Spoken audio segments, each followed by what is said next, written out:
Una donna truffata a Quartu, questo almeno il racconto che fa tramite un CAF. Lei è andata e le hanno chiesto di attivare una carta PostePay, giusto? Sì, Postepay, sì. E che cosa è accaduto? Con l'accusa di darmi un telefonino per 50 euro, un telefonino che costava 300 euro, che doveva mettere a nome di Stefano. E si è tenuto la Postepay e anche il PIN. Me l'ha rubato in pratica. Io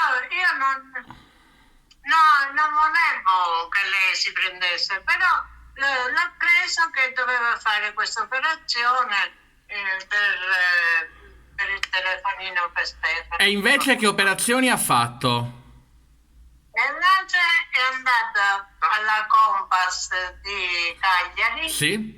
e ha fatto un prestito di 5.000 euro. E poi Voi mi dopo chiede, quanto vi siete accorti di questo fatto?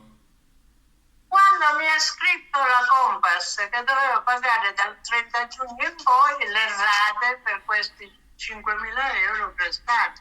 E ancora non ne aveva preso tutte, aveva preso solo 1.500 euro. Ecco, questa persona poi vi ha Eh, reso una parte dei soldi?